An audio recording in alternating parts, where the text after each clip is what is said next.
The desert sun was barely cresting the Nevada horizon on a crisp October morning in 2023 when the roar of a cherry-red Ferrari Portofino shattered the stillness of my 12-acre ranch outside Reno.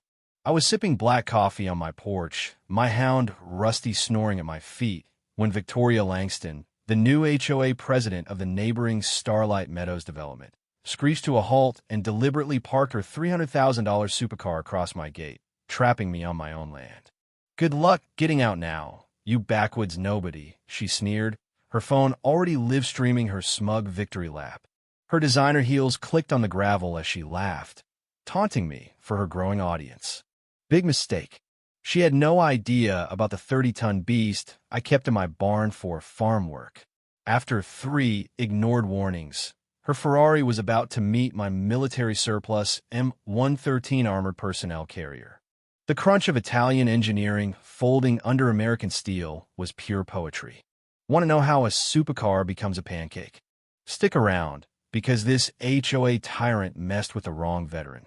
Life on my ranch was the freedom I'd craved since leaving the Marines a decade ago.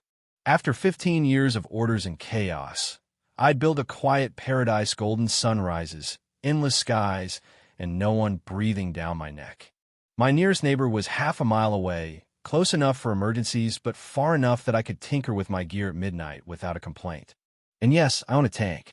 Not some doomsday prepper fantasy, but a practical beast for clearing land and hauling boulders. In rural Nevada, it barely raised an eyebrow. Me neighbor Carl used an old fighter jet cockpit as a shed. My M113, nicknamed Iron Mule, was a local legend. Delivery drivers used it as a landmark, and kids begged for rides during my farm stand's busy days. I'd restored it myself, learning its quirks over 2 years of grease and grit. It was my symbol of independence, 70,000-pound middle finger to anyone who'd try to cage me again. Then Victoria stormed in. I met her at the mailbox cluster, her Ferrari gleaming like it belonged on a Vegas Strip billboard, not a dusty county road. Her designer sunglasses and $5,000 purse screamed money, but her sneer at my work boots screamed trouble. "You must be the rancher," she said, like it was an insult. I tried to be neighborly, explaining I wasn't part of her HOA, but she cut me off. "We'll need to discuss your property. It's dragging down our community's image." Red flags waved, but I stayed calm.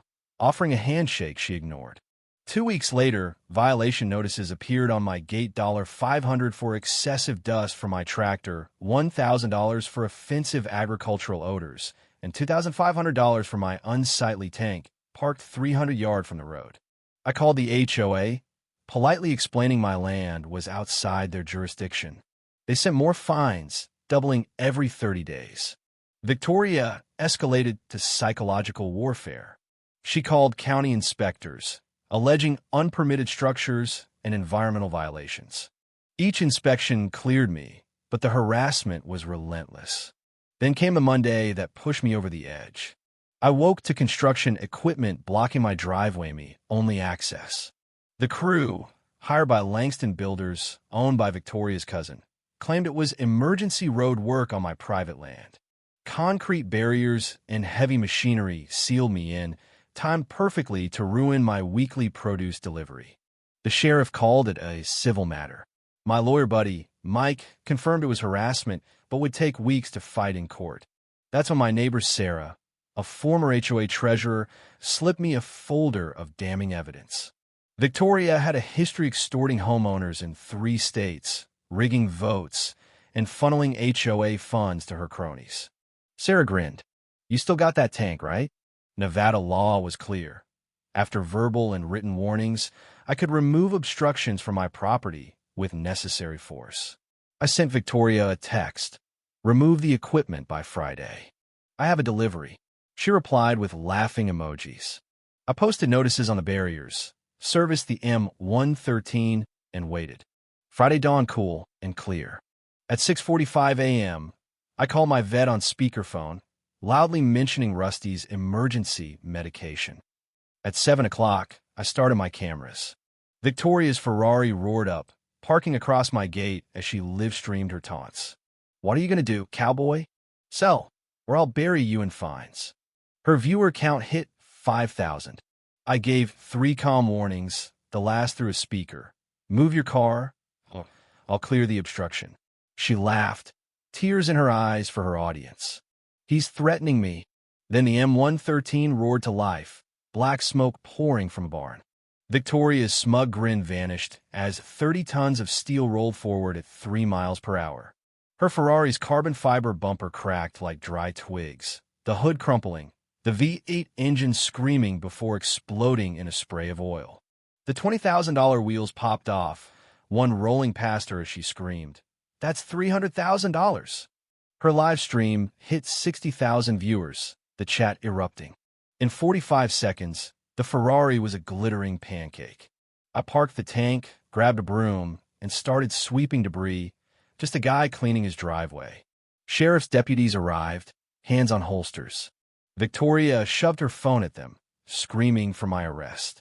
I handed over my folder deed, notices, texts, and Nevada statutes. The lead deputy watched her video, then turned to her. Ma'am, you blocked his private driveway after he warned you. He's within his rights.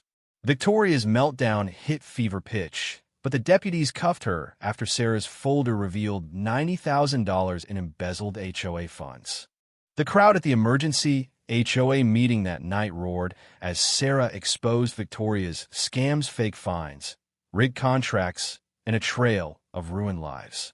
Victoria was ousted 72-1, her empire crumbling as she was led away in cuffs.